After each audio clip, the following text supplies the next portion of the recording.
The Warriors' future was uncertain. Are they going to break it up? Steve Kerr coming back. They get Jimmy Butler, and they surge all the way through, and now they're through the first round. The Warriors have guys, because of how special their star trio is, they can make the guys around them better. They can elevate the way that they play. And we saw that. Steph Curry, 3 points in the first half, steps up in the second half, 19 points in the second half to carry them home. Newswire. Only on SportsGrid.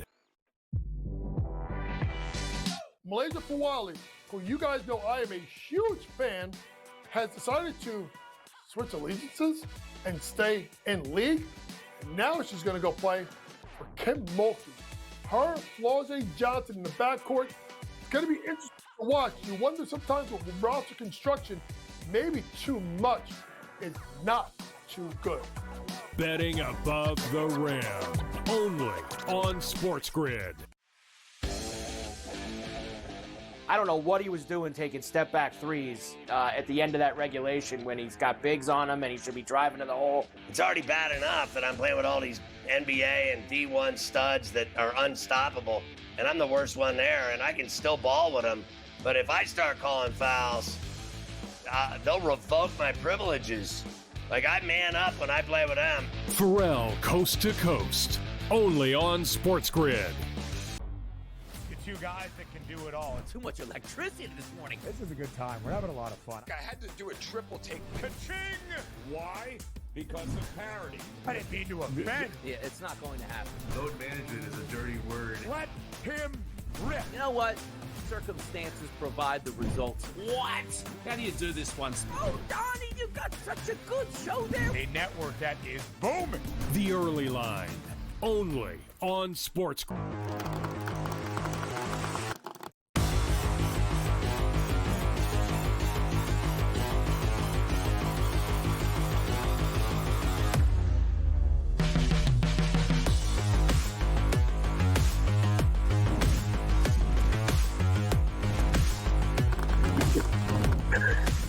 Yay! What's up, everybody, and welcome in. This is FST. It's Fantasy Sports today. My name's Matt Stryker. His name is Joe Pizzapia. We want to say a special hello to the one and only Sam Y, the sports guy. Thanks for showing up. He's our guy behind the glass, supposed to be our producer. But no, TD Jake behind the glass takes care of the ones and the twos. We're having a good time here. We hope you are as well. At SportsGrid, at SportsGrid TV. Those are our social media handles. Make sure to get in on the conversation. We do a lot of needling around here. Joey P, come on in. It's a huge sports day, my friend. We're going to be talking baseball. We're going to be talking football, but just want to spend a quick second to those that are just waking up. There are 2 Game 7s available to you today. One in the sport of basketball, Oklahoma City and Denver. Oklahoma City laying the points in that one. And for the hockey fans out there, the Leafs and the Panthers. The rough and tumble Leafs, the rough and tumble Panthers. At the Leafs, a Game 7 there as well. The Panthers a slight favorite. Joey P, all that aside, we've got baseball, we've got football, and we've got you in a good mood. Welcome, my friend. Yeah, baby, let's go. Yeah, we got a lot of baseball to talk about. The schedule came out for the NFL. We're going to touch on some rookies for best ball in the show, too, because now we're in best ball draft season officially. So a lot of good things to talk about. And maybe the best is Ronald Acuna, who looks really good so far in his rehab. He had a homer the other day that still hasn't landed, moved up to AAA. He's walking. He's hitting balls all over the place. He looks so good that they're even talking about maybe Ronald Acuna comes back next week. Now, I don't know if that's going to happen, but it seems like June 1st would be the under of his return day, and that is very exciting if you're an Atlanta Braves fan or just a manager who has Ronald Acuna that's been waiting for a long time. I was hoping we'd get him closer to the beginning of May. Right now, we're towards the end of May, basically, is the trend, and that's okay. You know, as long as we get him back healthy and contributing. We're about 50 games into the season, so you give me 2/3 of a season for Ronald Acuna. I think most fantasy baseball managers would settle for that. But Acuna, last year was a disappointing year for Ronald. We know that.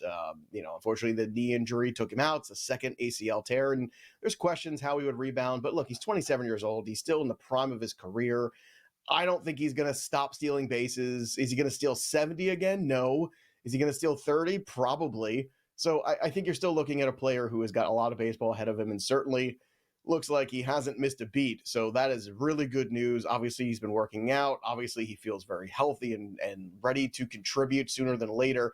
And that's good news because the Braves have kind of struggled this year. Matt Olson has been stone cold. Ozzie Albies has had the season from hell so far. Spencer Strider has struggled to be on the mound. So nothing has really gone right for the Braves. I think everybody's terrified in that Eastern Division if all of a sudden everybody gets healthy and everybody starts hitting, because what could the Braves be in the latter part of this year? And I think there's reason to be concerned if you're the rest of the National League, what that might look like. Matt, would you agree? Oh, absolutely. And we were talking about it from a wagering standpoint. I believe the early season skid is a distant memory now. You need to look at baseball landscape as a whole. You want a healthy Acuna. You want a healthy Shohei doing both pitching and hitting. You want all the stars out there because that maximizes our chances as wagerers. So Acuna coming back, you use this term offensive ecosystem in the Black Book a lot. It really helps Atlanta's offensive ecosystem. We're going to talk in a little bit about how Matt Olson is struggling here. You don't think Acuna coming back is just going to stretch that lineup out and make everyone better? They're all going to see better pitches because of this, and we're going to be able to reap the benefits, Joe. Yeah, we're also waiting to reap the benefits for Brandon Woodruff's return. We thought he was going to get back this week, actually, but unfortunately that did not happen. We ended up having to wait another week because he had some ankle issue. Now, the velocity was down in the last rehab start and it was very short. So the speculation, are they covering up an arm problem or was his ankle actually bothering him? And I don't think we're ever going to know the answer to that question, at least not right away. So hopefully in the weeks to come, we're going to have an answer to that. But in the meantime, Logan Henderson came up and made another really good start. Jacob Mizorowski has been killing it at AAA. So there's two young arms there ready to help out the Brewers should they need help. Tobias Myers got sent down too. And right now this rotation is in a little bit of a pickle because Freddie Peralta's at the top after that. Quinn Priester, he's not very good. I mean, he's a guy who's going to have an even strikeout to walk ratio. That's not going to be successful at the major league level. Chad Patrick has pitched over his head, and Jose Quintana is dealing with a shoulder issue. So the Brewers need these kids to step up, or Brendan Woodruff, or both, to fill the void here. And if they do, I think they will be successful. So if Logan Henderson and Jacob Mizorowski are still available in your leagues, you might want to stash them, especially in deeper leagues, that's for sure. Logan Henderson especially. The D-backs have called up prospect Jordan Lawler. Now, Lawler, obviously one of the top prospects in baseball. We've been waiting on him a while. He's had a lot of injury setbacks in the last 2 years. But the problem is also for him, there wasn't really room at the inn for him to play. Third base has Suarez at it. Perdomo's played great at shortstop. Ketel Marte is a rock star. He ain't going anywhere. So where's Lawler going to play? And I guess the answer is going to be 4 times a week at one of those spots, moving guys around, giving guys days off.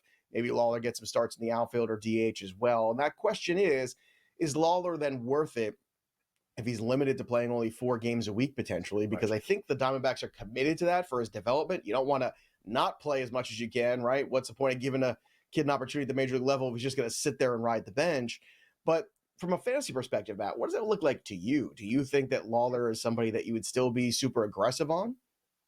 Well, if you're giving me 4 out of 7 days of production, then somehow I need to make up those 3 days. Now, does your position eligibility soften that blow? Sure. But like I said, if your stats aren't packing enough to make me be okay with the fact that those other 2 days or 3 days I need to do something differently about it, depends on how intense your league is. I mean, I'm in one league right now where seriously 4 times a day I'm looking at the transactions and the waiver wires. I want to see my upcoming opponent. I want to see what they're doing. That's just how I play. But I can see the league is really fluid. So it all depends on how intense your league is. If you have a lax league, get on that. Be intense. But with regard to Lawler and the fact that they're going to shift him around a bit, I would look at my lineup and see if it satisfies my needs, Joe.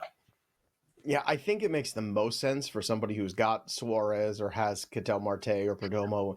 And then if you have daily transactions in your league, because then you have Lawler who goes right into that spot if they're getting a day off. To me, that is the best case scenario of rostering him. Yeah, it's almost like a handcuff situation, but it has to be daily transactions because you don't know which days, which guys are going to be out. So if you have multiple Diamondbacks on your roster, it makes a ton of sense to be aggressive. If not, I don't know. I think you kind of let this one go for now, or you just stash him and hope that at some point, for some reason, he gets more opportunities. Also, it's been the opportunity for Major League Baseball teams to fire managers before Memorial Day. We are up to 3 now. And Joe Stradamus, when last we left you on Sunday of last week, all the way 7 days ago, well, it only took, 24 hours later that Bud Black was gone. So I guess the Colorado Rockies were watching the program. And I don't like when people lose their jobs, especially good managers. He's the winningest manager in Rockies history. You look at the stats, though, 7 wins in the first, month and a half of the season. Ain't going to get it done. Career record is under 500. The last time they were in a postseason was 2018, folks. 2018. That's a long time ago. But he wasn't the only manager fired this week. No. The Orioles also made a managerial move. Brandon Hyde was relieved of his managerial duties yesterday. And it's somehow Brandon Hyde's fault, right? It's his fault because you didn't get any pitching. It's his fault because Charlie Morton is older than me, basically, and is in a rotation here. It's terrible when managers get fired because they have nothing to work with. Bud Black had very little to work with. And it looks like Brandon Hyde is the scapegoat here because certainly this pitching staff was not one that you could even compete with going into the season. And I think it's absolutely ridiculous. And the person who should get fired is the people at the top, the general manager. Matt, what do you make of the firing yesterday of the Orioles manager? No, I'm with you. I hear it. I think expectations preceded things, and I don't think that Hyde will have a problem finding another job in baseball. I would imagine there are many others that feel exactly the same way that you feel. But with that said, to the Buddy Black situation, it depends on what he wants to do. I think Bud Black can write his own check. Joe? Yeah, well, I mean, he'll be sitting there collecting a check for a while, I assume, too, depending on what his contract is. But I mean, it's ridiculous. You look at Zach Eflin was your ace of this rotation coming in. Dean Kremer, Kyle Gibson, Sagano. Really? This is how you're going to compete against the Yankees and the Red Sox? Please, what an absolute joke. Brandon Hyde, enjoy the vacation of the summer off. We come back, the injuries that are affecting your fantasy teams when we return.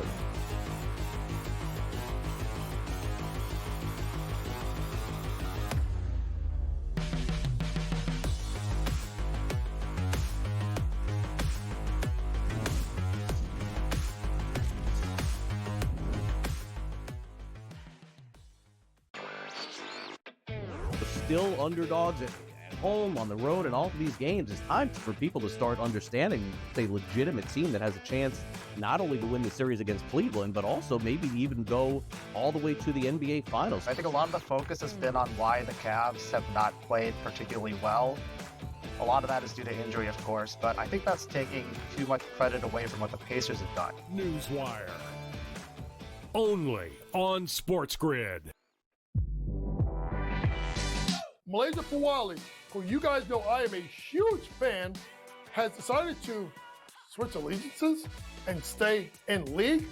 And now she's going to go play for Kim Mulkey. Her, Flau'jae Johnson in the backcourt. It's going to be interesting to watch. You wonder sometimes with roster construction, maybe too much is not too good. Betting above the rim. Only on SportsGrid. Jason Tatum underwent surgery to repair a torn right Achilles tendon. That is obviously a season-ending injury, and that's long rehab. You're talking that's a year. That's a year. I don't wish that on anybody. I don't. I hate that Achilles, knees and ankles. I don't like talking about them. I've said it a million times. But screw the Celtics. Pharrell, Coast to Coast. Only on SportsGrid.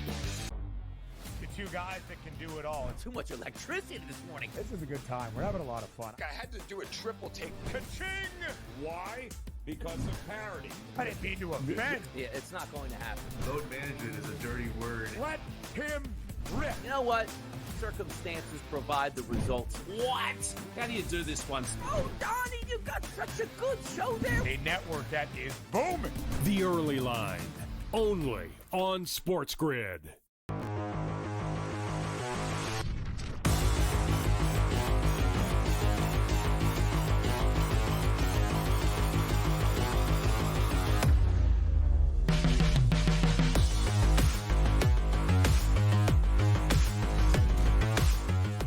All right, welcome back into FST Fantasy Sports Today. Matt Stryker and Joe Pisapia with you here, giving you everything you need in order to dominate. Look, whether it's season-long fantasy, DFS, straight-up wagering, whatever it is, we've got you covered. We're talking baseball. We're going to talk football on a big sports day. Joe, let's stay with baseball here and go to the MLB injury report. Now, we're coming upon the Memorial Day flagpole, right? George Kurz, our great colleague. You can see him sometimes Actually, I can see him every single Saturday, actually, with Craig Mish on FST Saturdays. Talks about the flag poles in fantasy baseball. He's been playing fantasy baseball longer than anyone here has been alive.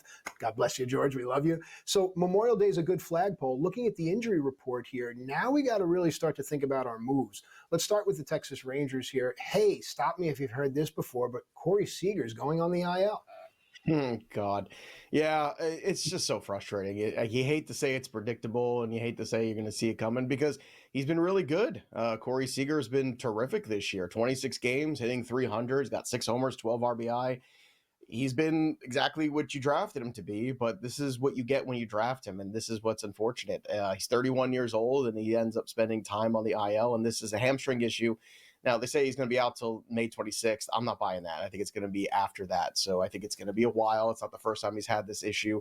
So you're probably looking at a lengthy absence here, at the very least, for Corey Seager. And you're looking for ways to plug that hole. Now, Ezekiel Duran, Josh Smith, those are the guys who are going to plug that hole in the meantime for the Texas Rangers. But for your fantasy leagues, it might be picking up a Chase Meadroth and maybe hoping that you can get something out of him. The shortstop pool right now, maybe you can pick up a guy like Javier Baez, who might still be floating around, who has eligibility there. Trace Sweeney, Brooks Lee, those are the kind of the names you're looking at.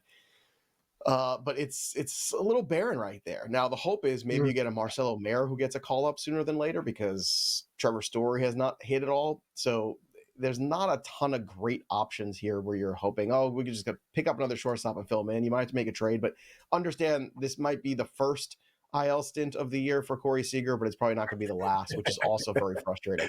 I know it's a joke, but it's not. It's baked into the cost, and I wish it would. I feel like it's never baked into the ADP enough when you're drafting Seager. Do you find that annually that people just rank him at the top like he plays 162 games? Yeah, Right? no, You you're 1,000% right. I just it's baked into mine, and but I really like what you're doing there. When someone goes on the IL, each and every week Joe does this. He offers you a handful, a plethora, a cornucopia, if you will, of options. And then sometimes, if I can, I'll tag in and I'll offer you shop in the same division. Go to the Angels and look at like a Daniel Schneemann who plays every single position. Or look at Zach Neto. Zach Neto, like these kind of guys that no one wants because they play on the Angels, but you can plug in. If Corey Seager was your drafted shortstop, we should have another conversation. But in any event, let's move on here, Joe. I want to let you stretch your legs with 2 bits of news, both involving the Dodgers starting rotation. Roki Sasaki going to the 15-day IL, but Tyler Glasnow has been cleared to start a throwing program. Clayton Kershaw just went 4 1/3, I think, yesterday. What do you make of this Dodgers rotation now as we approach the flagpole of Memorial Day? The words hot mess comes to mind, I think. And I think that's what it is.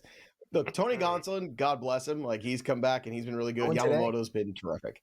Right. I mean, Gonsolin's been out of this world, so I don't know what's going on with him all of a sudden. But Yamamoto's held this thing together, but the rest of it is a hot mess. And this was my concern going into the year, too. But it doesn't seem to matter. The Dodgers keep finding ways to win games, so I guess I shouldn't care about it very much. But going into the season, I think from all the shows we've done, I got to say, I feel like I was the biggest fade of Roki Sasaki going into this year. To me, the cost was just way too high for a pitcher who had zero major league experience, some questions about durability, all of those things that were in there. I'm going to try to pull up what his ADP was. He was the 29th pitcher going, just for context. He was going ahead of Hunter Brown, which is crazy to me. And it was crazy to me at the time. Full stop. Yeah. Right, 32 for Hunter Brown ADP, pitcher go overall, 32nd pitcher off the board. Roki Sasaki, the 29th. Just absurd. And Sasaki, perhaps this is a real shoulder issue, or perhaps this is an impingement that happens when your ERA is 4.72. That could also be the injury right now, which is like, let's just get this kid stepping back, figuring out what's going on here. Because in 34 innings, he struck out just 24 guys. So the strikeout rate is very low. The walk rate is very high, 22 walks. That is unacceptable. That's not going to give you success.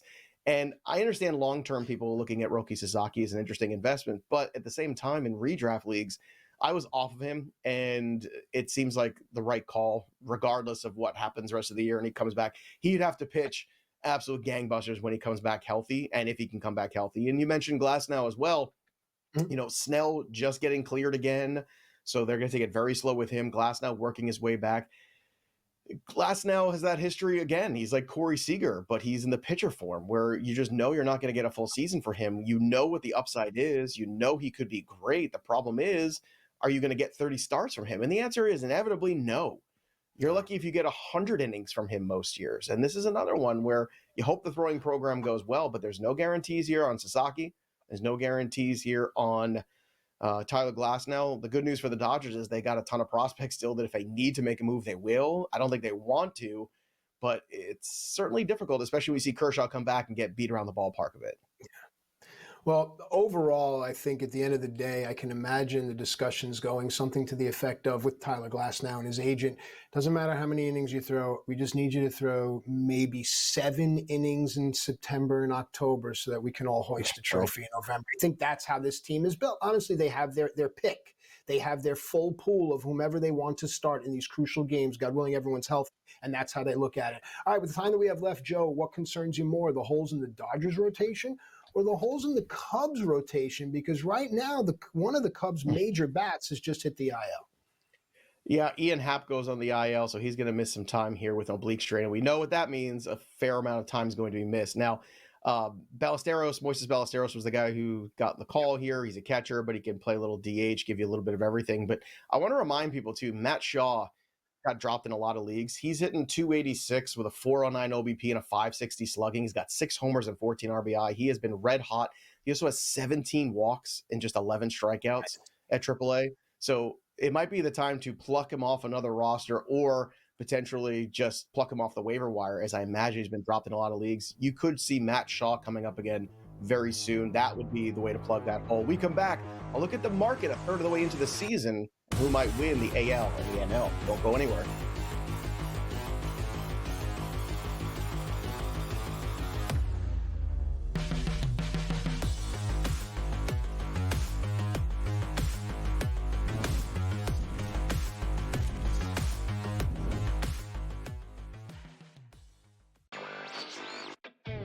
Still underdogs at home, on the road, and all of these games. It's time for people to start understanding it's a legitimate team that has a chance not only to win the series against Cleveland, but also maybe even go all the way to the NBA Finals. I think a lot of the focus has been on why the Cavs have not played particularly well.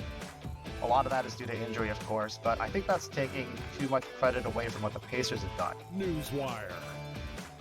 Only on SportsGrid. Malaysia Fawali, who you guys know I am a huge fan, has decided to switch allegiances and stay in league. And now she's going to go play for Kim Mulkey. Her, Flauze Johnson in the backcourt. It's going to be interesting to watch. You wonder sometimes with roster construction, maybe too much is not too good. Betting above the rim. Only on SportsGrid. Jason Tatum underwent surgery to repair a torn right Achilles tendon. That is obviously a season-ending injury, and you know that's long rehab. You're talking that's a year. That's a year. I don't wish that on anybody. I don't. I hate that Achilles, knees and ankles. I don't like talking about them. I've said it a million times. But screw the Celtics. Pharrell, Coast to Coast. Only on SportsGrid. Two guys that can do it all. Too much electricity this morning. This is a good time. We're having a lot of fun. I had to do a triple take. Ka-ching! Why? Because of parity. I didn't mean to offend. Yeah, it's not going to happen. Load management is a dirty word. Let him rip. You know what? Circumstances provide the results. What? How do you do this one? Oh, Donnie, you got such a good show there. A network that is booming. The Early Line. Only on SportsGrid.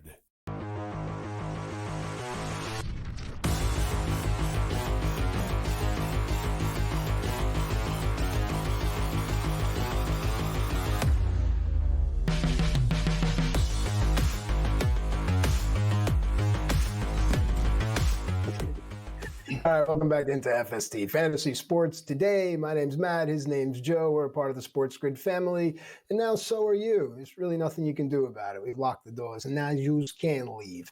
All right, it's time to make some money here so we can take care of the people we love when they get old. It's time to do the market watch, and as each week goes on and on, we really have to take advantage of what's being given to us, because before you know it, it's going to be August, right? And we're on our way. Let's look at the American League and let's try to pick the winner here. The Yankees sit at the top at plus 280, but the Detroit Tigers are plus 550. And if you looked at the standings, you would think it's the Detroit Tigers to lose. Joe, thoughts? Well, before we make any bet, you got to put JoJo the Whale, Frankie Coffee Cake, and Mush all in the bathroom because they have bad luck. You can't have those guys while we're making these bets over here. I just showed my kids a Bronx Tale a couple weeks ago for the first time, and they really enjoyed it. They actually Not to enjoy. What's not to enjoy? It's fun. But now use Can't Leave has got to be one of the all-time great lines ever. Just like badass. Like it's like, okay. Well, there's context. They were asked to leave a few times nicely. But then they said, we just want beers. We're not going to cause any trouble. And they said, all right, sure. We give you respect. And you cause trouble, and this is what happens. All right, you had your chance. Anyway. Now you can't leave. I love it. It's so good. All right, let's get to the American League. And as Matt said, it's not the Yankees or the Twins or the Seattle Mariners or the Red Sox that have the best record in baseball. It's the Detroit Tigers in the American League. They have the 30 wins. That's the team that everybody's chasing right now. And they're at the top of the Central, but can the Tigers hold on? I think that is a big question. You look at the rankings here. The Yankees are still at the top. Rodon's pitched relatively well. Max Fried has been great. You'd like to see somebody else. Will Warren's been pretty good, which is one of our sleeper picks going into the year. He's been serviceable. If you got Will Warren for free, you're kind of lucky right now. You're enjoying that ride. But they need more help. I don't know if Luis Gil's going to be that help or somebody else outside the organization, but I think the Yankees still need more help. They're plus 280. They still feel like a pretty good wager at 3-1 to win the American League because they have the will to go out there. And it's not even the prospects they can move, Matt, because the prospect well isn't the greatest. It's the ability to take on bigger salaries that teams just want to shed. And at the end of the day, this is what's wrong with baseball. And that salary cap issue where you're just going to, the Yankees will just take this terrible contract because they can, and they'll eat it for a season, and we'll figure it out later. The Seattle Mariners, again, my big question with them is the health of Logan Gilbert. We'll see when he comes back. I think they're tough to invest in. I would stay away from them. Boston Red Sox at 9-1 are intriguing, I have to say. Now, you don't like what happened with Giolito yesterday. You look at what they have prospect-wise, what's going on in the clubhouse. I think it's a big distraction with the Devers stuff and all the first base issues and nonsense going on there. So there's a lot to iron out here. But the Red Sox have the best prospect capital to make moves at the break to bring in more help to that rotation or to that offense, frankly, if they need it. And we'll see if they want to do that or if they just want to bring those kids up. But the Red Sox are still within striking distance at 9-1. The Rangers, Jacob deGrom had a great start this week. It was a terrific pitching matchup between him and Hunter Brown. I think you would agree. If you love old-time pitching matchups, you got to love that one.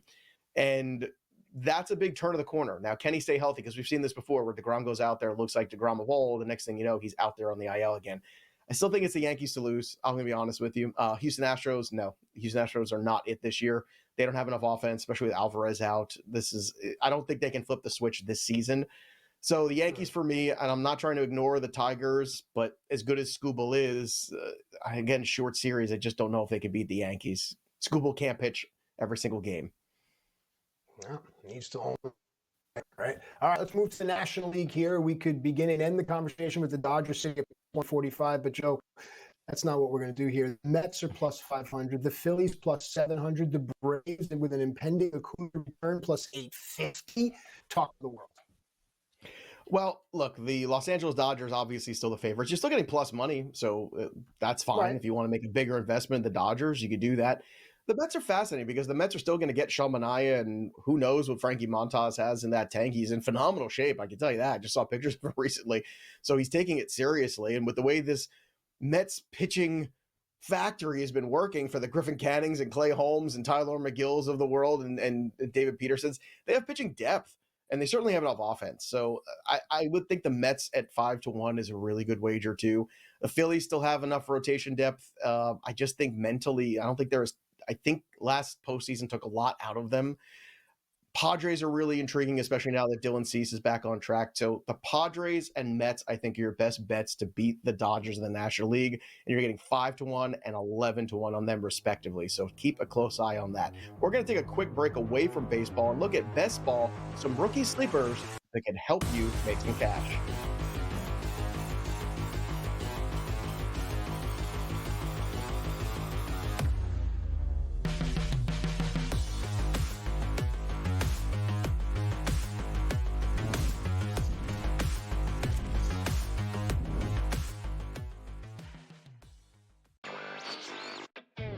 Still underdogs at home, on the road, and all of these games. It's time for people to start understanding a legitimate team that has a chance not only to win the series against Cleveland, but also maybe even go all the way to the NBA Finals. I think a lot of the focus has been on why the Cavs have not played particularly well.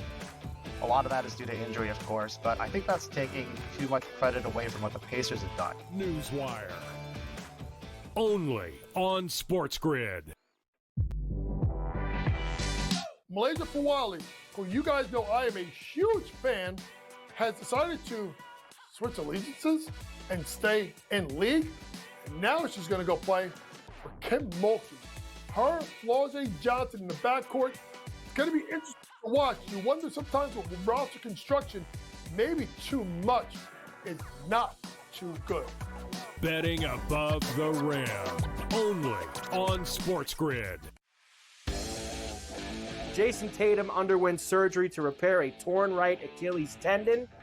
That is obviously a season-ending injury, and you know that's long rehab. You're talking That's a year. That's a year. I don't wish that on anybody. I don't. I hate that Achilles, knees and ankles. I don't like talking about them. I've said it a million times. But screw the Celtics. Pharrell Coast to Coast. Only on SportsGrid. The two guys that can do it all. Too much electricity this morning. This is a good time. We're having a lot of fun. I had to do a triple take. Ka-ching! Why? Because of parity. I didn't mean to offend. Yeah, it's not going to happen. Load management is a dirty word. Let him rip. You know what? Circumstances provide the results. What? How do you do this one? Oh, Donnie, you got such a good show there. A network that is booming. The Early Line. Only on SportsGrid.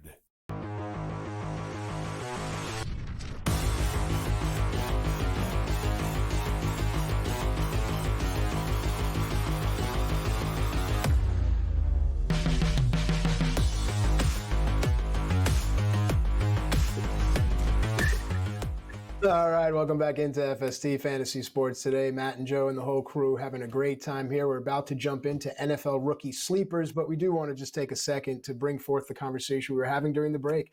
For those pro wrestling fans out there, for those that remember ECW, Joe and I just reminiscing. Joe was in school in Philadelphia at the time, coming home from his extracurricular activities late at night. ECW would be on the TV.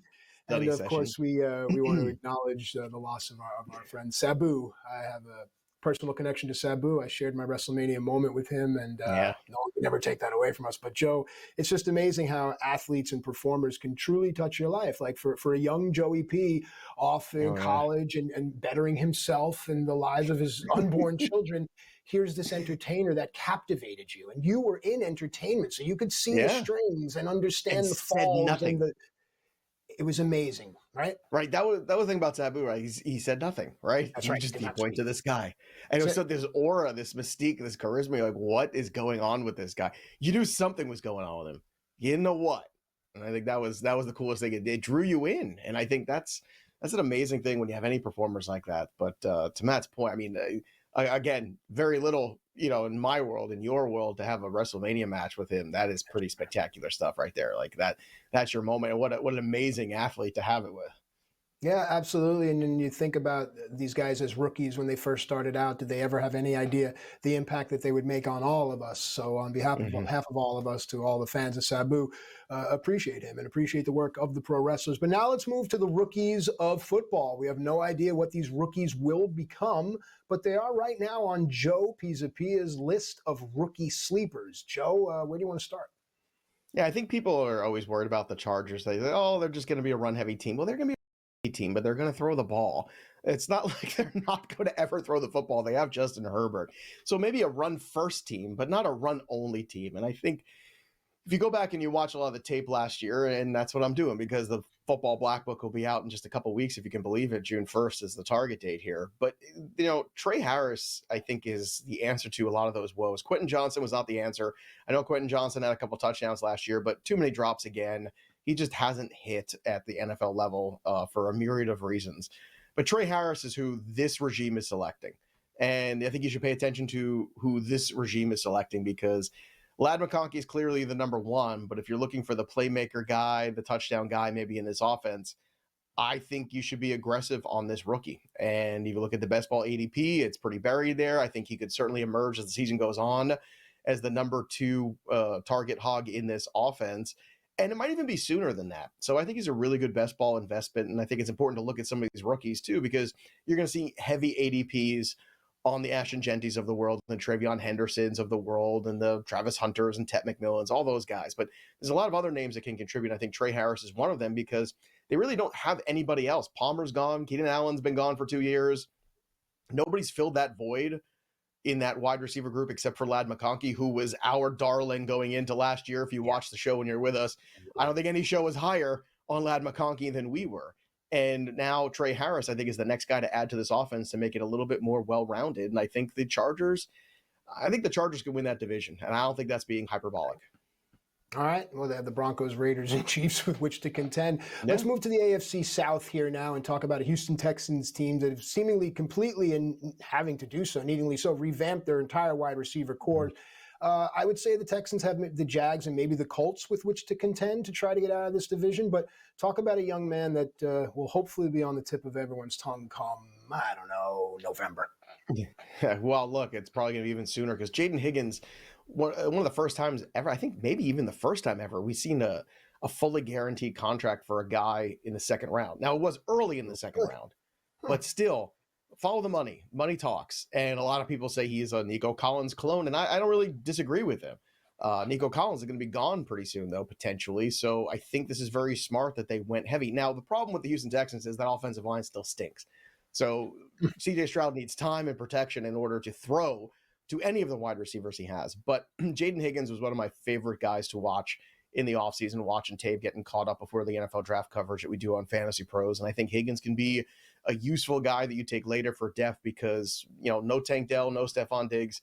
Somebody else has to emerge. And I think Jaden Higgins is that most likely guy based on the draft capital and also based on the contract they gave him. Always, always follow the money. That will usually go where the targets go in an offense as well. Good point, Joe. Really, really good stuff. All right, now we move on to the NFC East. The New York Giants have a bear of a schedule ahead of them, not just in the division, but just all around. But, Joe, we could be seeing a split backfield of two really, really featured backs here, with Tracy being one and then this draftee being another. I think there's a world where Cam Scadaboo just takes over this backfield at some point, too. Wow. I really do. I think he's going to be a phenomenon because of his style of play. And you and I both know this is New York. It's Madison Avenue, right? Cam Scadaboo is, if there was a player that could live inside of a lunch pail and be a blue collar worker for Big Blue, it's Cam Scadaboo. And that sounds very Dr. Seuss of me to say that, but I'm going to stick with it anyway. It is. But he's a guy that's always been told he couldn't do it, right? He couldn't do it at the high school level. Well, he did. He was like the best high school player on the planet around his region. Then he couldn't do it at the college football level on a high level. And of course he did. And he had an incredible game against Texas. And I keep coming back to that bowl game against Texas because he willed that team. A team that is littered with NFL prospects that are now playing in the NFL and will be playing in the NFL next year. So it's not like he did it against lesser competition. That's the NFL competition. The Texas Longhorns, okay? It used to be Alabama. Now it's Texas. And Scadaboo is just a ferocious runner. The style, the contact, he's just not afraid of it. Now, people say, well, he had some fumble issues, which will say, okay, well, Tyrone Tracy had fumble issues last year that had him lose his starting job at certain times again to Devin Singletary down the stretch. So Devin Singletary is just a guy at this point. I think he's been an average guy. I think it might take a little while for Scadaboo to work his way in that rotation. But you're going to hear the boos in a positive way in New Jersey in that place because they love to say Bruce and they're going to say Scadaboo. They're going to say that. And I think the style is just going to endear him very quickly. He's going to become a favorite in the locker room. He's going to be a favorite of the fans. And that is going to translate to fantasy productivity because he's going to get touches in big spots. And most importantly, I think he's going to get the goal line work. And those touchdowns are going to matter in those best ball leagues. So Scadaboo is not a guy to ignore. Typically, Tracy's going a couple picks ahead of him. But I think Scadaboo might be the guy you'd prefer to have because I think over time he might just take over this entire backfield. He has that sort of incredible will. Now, if the Giants' lack of strength of schedule scares you, as it does for many, for those that were excited about the Giants draft, I want to bring forward something Joe had mentioned, that because of the Giants are going to be strong, if they eke out wins against some of these top-tier teams, all of a sudden, the Giants are going to be there. Another team that could be there, the Las Vegas Raiders. All of a sudden, here they come. They added a wide receiver in the draft, amongst other things. Joe, take it away. Yeah, Jack Besh, incredible story, incredible kid, really incredible talent too. And they need somebody else besides Brock Bowers and Jacoby Myers, and Jack Besh can be that guy. Geno Smith is a huge upgrade. Even if you don't love Geno Smith, he's a huge upgrade over what the Raiders had last year at the quarterback position. So now you're in a spot where Jack Besh can probably give you 65 to 70 catches, maybe surprise you with some touchdown acumen as well. That's never really been Jacoby Myers' game, but I think Besh is one of these guys to absolutely keep an eye on and watch. And another guy, too, in Tennessee is a wide receiver they drafted, Alec Ayomanor. Now, Ayomanor is still behind Calvin Ridley, and they brought in veteran Tyler Lockett on the depth chart. But Ayomanor is really intriguing because this is that new regime taking guys, right? So whenever the new coaching staff comes in and you have a new quarterback in Cam Ward, those guys start to work a lot more together, right, early on. And I think Ayomanor is another one that as the season goes on, I don't know what's left for Tyler Lockett. He looked like he was kind of done to me last year. We've seen those wide receivers at the end of their careers last year. We learned that lesson the hard way, that drop-off is steep sometimes, and I fear that could be there for Lockett. And if so, Ayomanor would certainly step in. So those are some rookies to be aggressive on in best ball because I think over time, and maybe sooner than later, they could be big contributors. When we come back, we'll look at the numbers in Major League Baseball when we return.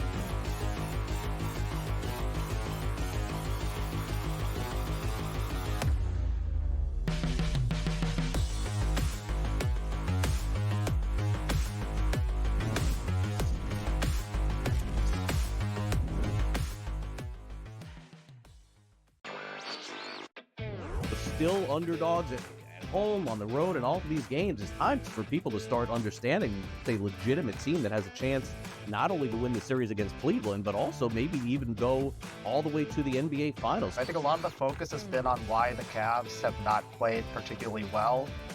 A lot of that is due to injury, of course, but I think that's taking too much credit away from what the Pacers have done. Newswire. Only on SportsGrid. Malaysia Fawali, who you guys know I am a huge fan, has decided to switch allegiances and stay in league. And now she's going to go play for Kim Mulkey. Her, Flau'jae Johnson in the backcourt. It's going to be interesting to watch. You wonder sometimes with roster construction, maybe too much is not too good. Betting above the rim. Only on SportsGrid. Jason Tatum underwent surgery to repair a torn right Achilles tendon. That is obviously a season-ending injury, and you know that's long rehab. You're talking That's a year. That's a year. I don't wish that on anybody. I don't. I hate that Achilles, knees and ankles. I don't like talking about them. I've said it a million times. But screw the Celtics. Pharrell Coast to Coast. Only on SportsGrid. Two guys that can do it all. Too much electricity this morning. This is a good time. We're having a lot of fun. I had to do a triple take. Ka-ching!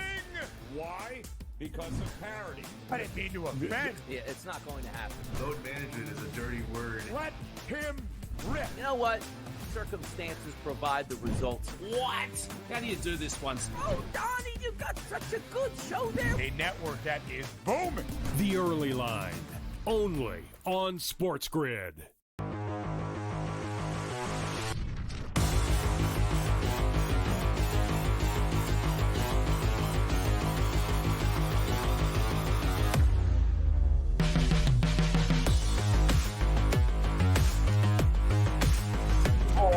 Welcome back into FST Fantasy Sports. Today, my name's Matt Stryker. His name's Joe Pisapia, Joey P. We shift our attention back to some statistics around baseball and how can we take advantage and try to win some money. Well, here we go. Joe, you have an interesting stat here about a couple of players that have yet to hit a home run. Take it away. Yeah, it's sometimes you draft players for their speed or their contact, their batting average, but you'd like them to contribute a little bit, at least in the power department. And you know what you're getting involved with certain players, right? And Matt and I grew up in the 80s where you knew certain guys just weren't home run hitters, which wasn't going to happen. And when they would hit that one home run a year, you would kind of laugh and everybody would say, "Oh, did you see so-and-so hit a home run?" Ozzie Smith even was one of those guys back in the day. First remember? name that comes to mind, but hit a big one. And then he started to hit a little bit more towards the end of his career, but the beginning of his career, not a lot of dingers for Ozzie, for the Wizard of Oz there. But not a lot of dingers this year for two guys, too. So of all qualifying at-bats, only two guys have yet to hit a home run. And Xavier Edwards of the Marlins is one of them. Not a huge surprise.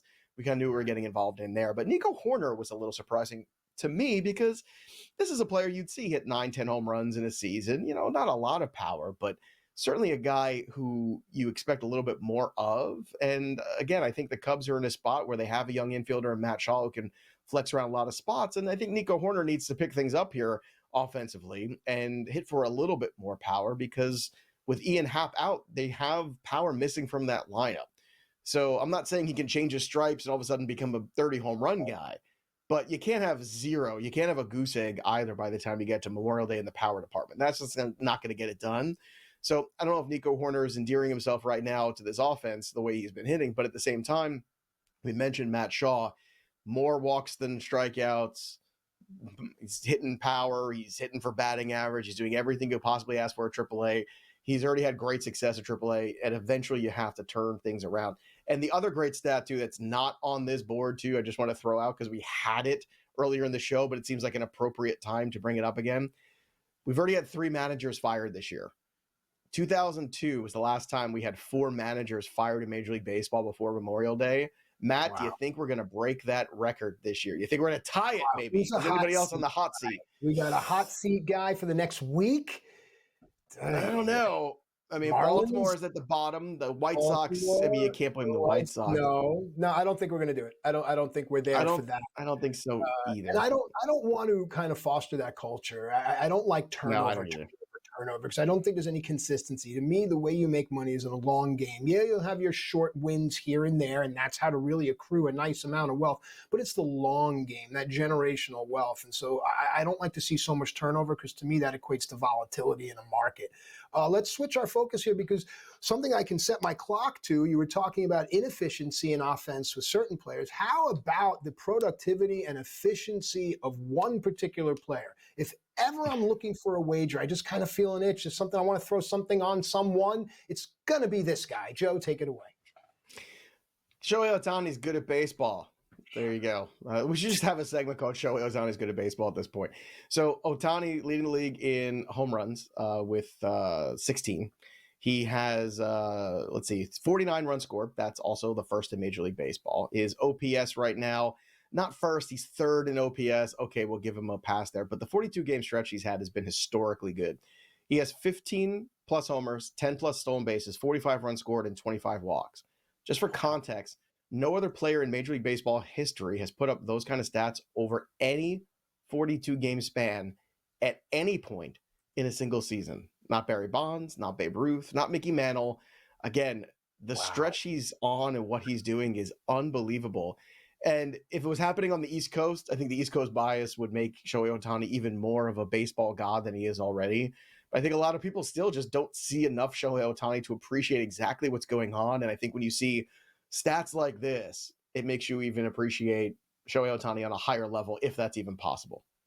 It's the 25-plus walks that get me, independent of the free pass. It's just, to me, and Joe, I've really learned this from sitting with you for the past 5 years, half a decade, looking at the walks. It tells you where the batter's eye is, and Ohtani's eye is absolutely fantastic. All right, speaking of walks, let's go to a pitcher right now. Joe, I know you're a Met fan, but you can appreciate what a certain Yankee pitcher is doing.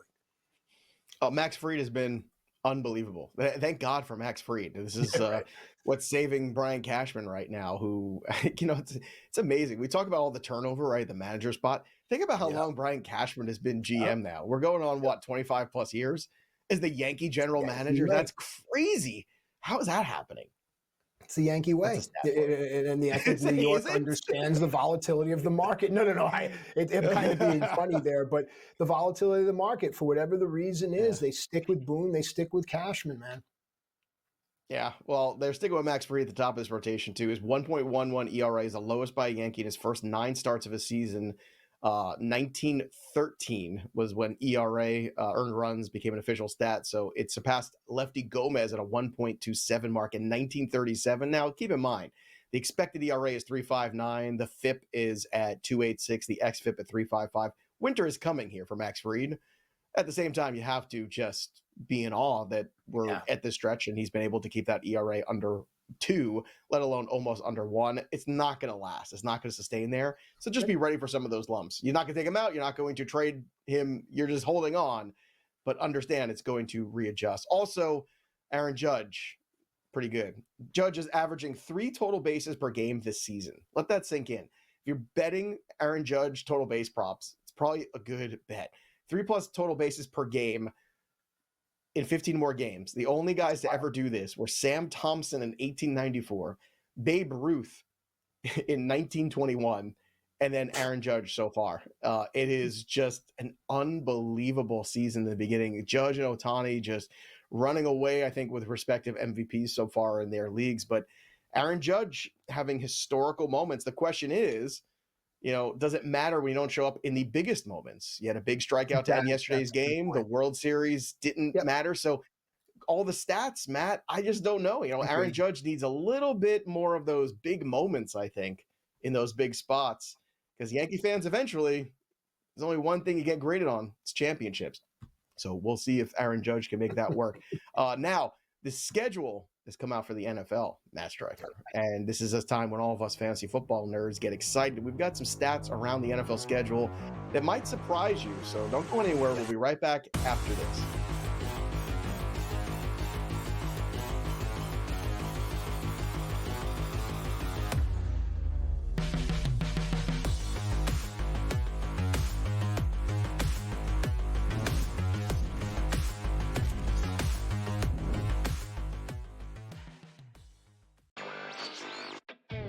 Still underdogs at home, on the road, and all of these games. It's time for people to start understanding a legitimate team that has a chance not only to win the series against Cleveland, but also maybe even go all the way to the NBA Finals. I think a lot of the focus has been on why the Cavs have not played particularly well. A lot of that is due to injury, of course, but I think that's taking too much credit away from what the Pacers have done. Newswire. Only on SportsGrid. Malaysia Fawali, who you guys know I am a huge fan, has decided to switch allegiances and stay in league. And now she's going to go play for Kim Mulkey. Her, Flau'jae Johnson in the backcourt. It's going to be interesting to watch. You wonder sometimes with roster construction, maybe too much is not too good. Betting above the rim. Only on SportsGrid. Jason Tatum underwent surgery to repair a torn right Achilles tendon. That is obviously a season-ending injury, and that's long rehab. You're talking that's a year. That's a year. I don't wish that on anybody. I don't. I hate that Achilles, knees and ankles. I don't like talking about them. I've said it a million times. But screw the Celtics. Pharrell, Coast to Coast. Only on SportsGrid. Two guys that can do it all. Too much electricity this morning. This is a good time. We're having a lot of fun. I had to do a triple take. Ka-ching! Why? Because of parity. I didn't mean to offend. Yeah, it's not going to happen. Load management is a dirty word. Let him rip. You know what? Circumstances provide the results. What? How do you do this once? Oh, Donnie, you got such a good show there. A network that is booming. The Early Line. Only on SportsGrid.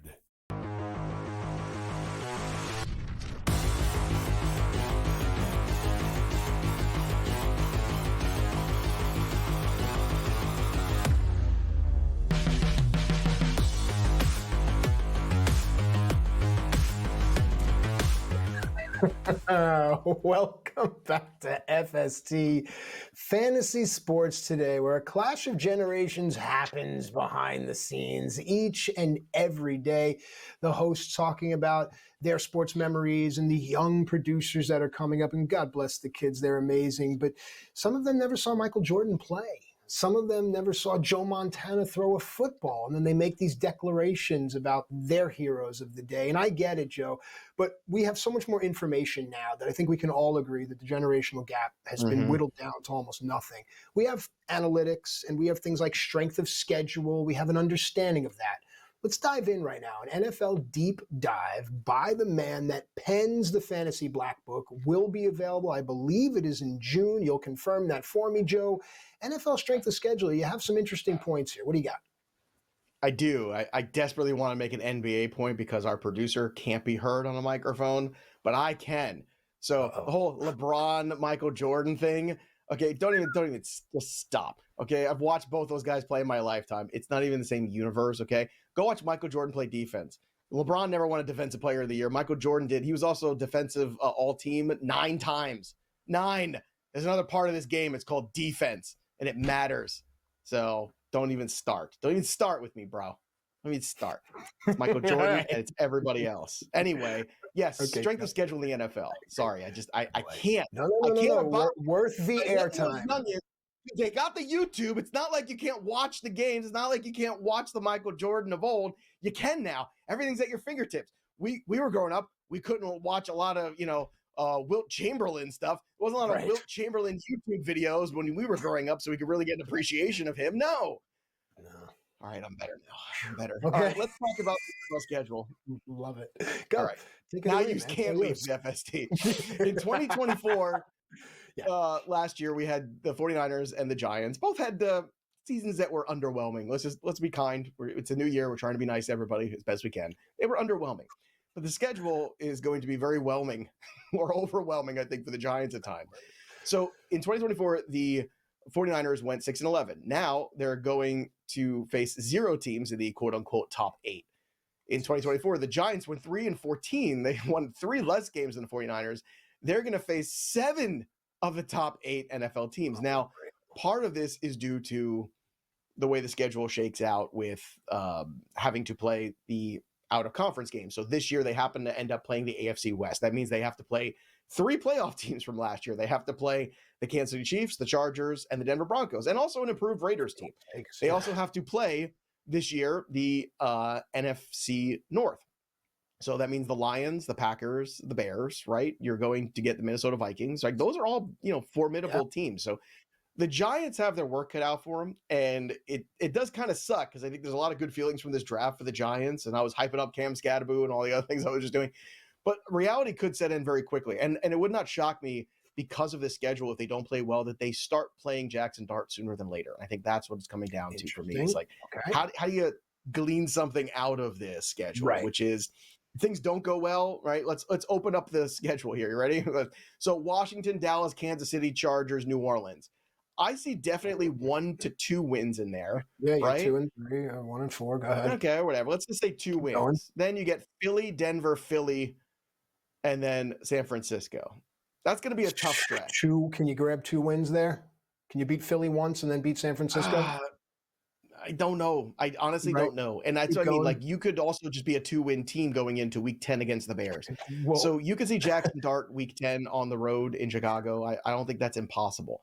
You might even see him sooner than that. And that might be good for the Giants too. Just like get everybody out there if he's playing well and all that's going on.